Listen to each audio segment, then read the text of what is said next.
YS Viveka హత్య case జగనే చంపించేశాడన్నటువంటి తెలుగుదేశం వాళ్ళు ఇప్పటికీ బలంగా నమ్ముతారు. జగన్ ద్వేషులు నమ్ముతారు. ఆయనకేం అవసరం అన్నటువంటిది వైసీపీ వాళ్ళు నమ్ముతారు. దాంట్లో డ్రామాలు ఆడుతున్నారని వీళ్ళు నమ్ముతారు.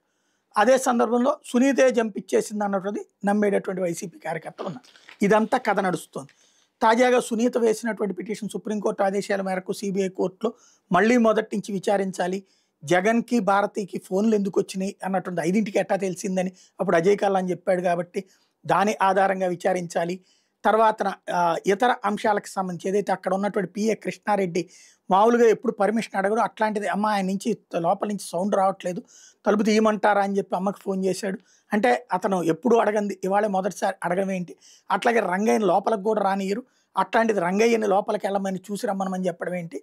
కాబట్టి దీని వెనకాల ఏదో కుట్ర ఉంది, అదంతా తేల్చాలి అని చెప్పేసి సునీత పిటిషన్ వేసింది. దానికి కౌంటర్గా ఇటు పక్కన వీళ్ళ వైపు నుంచి ఎవరు భాస్కర్ రెడ్డి వీళ్ళందరి ఏది వాళ్ళ మీద ఇచ్చినటువంటి వారెంట్లు వాళ్ళకి ఇచ్చినటువంటి బెయిల్ రద్దు చేయమని కదా అడుగుతోంది అవినాష్ రెడ్డి వీళ్ళందరికీ కూడా.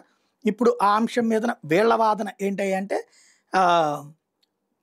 సాయి వంశీకృష్ణ ఉమామహేశ్వరరావు ఈ వీళ్ళ తరపున వాదనలు వినిపించారు. సునీత పరస్పర విరుద్ధ వ్యాజ్యాలు దాఖలు చేస్తుంది. ఒకవైపు ఏమో కేసు త్వరగా విచారణ చేపట్టమని హైకోర్టులో పిటిషన్ వేస్తుంది, మరోవైపు మరింత లోతైన దర్యాప్తు చేపట్టమని సిబిఐని ఆదేశించాలని కోరుతూ సిబిఐ కోర్టులో పిటిషన్ వేస్తుంది. ఆమెకు నచ్చినట్టు విచారణ చేయాలని కోరడం ఎంత మాత్రం చెల్లదు. ఇట్లాంటి పిటిషన్లను అనుమతిస్తే భవిష్యత్తులో బాధితులు అని చెప్పుకునే వాళ్ళంతా దర్యాప్తు సంస్థలకు సొంత లబ్ధికి ఉపయోగించుకునే ప్రమాదం ఉంది. సునీత చర్యలన్నీ అర్థం లేకుండా ఉన్నాయి.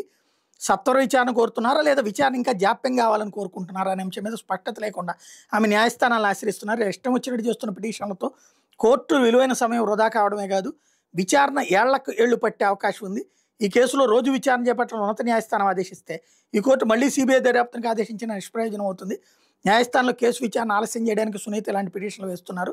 పిటిషన్ సమర్థనీయం కాదు, కొట్టేయండి అంటూ వీళ్ళ తరపున నివేదించారు. ఇప్పుడు అసలు అడగాల్సింది వీళ్ళకి తెలివి తక్కువగా ఉన్నారు. కానీ అసలు ఆ రోజున ఆ కృష్ణారెడ్డి చేతని డాక్యుమెంట్ దాచేయమని చెప్పి ఎందుకు చెప్పారు?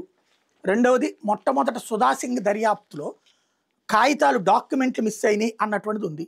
అసలు ఆ దర్యాప్తు ఎందుకు చేయట్లేదు, ఆ డాక్యుమెంట్స్ ఎందుకు పట్టుకోవట్లేదు, దానికి సునీతకి ఏంటి సంబంధం అన్నటువంటి కోణంలో అసలు దర్యాప్తు చేయించండి వీళ్ళు పిటిషన్ వేస్తే అప్పుడు ఎవరిది నిజాలని తేలుతాయి.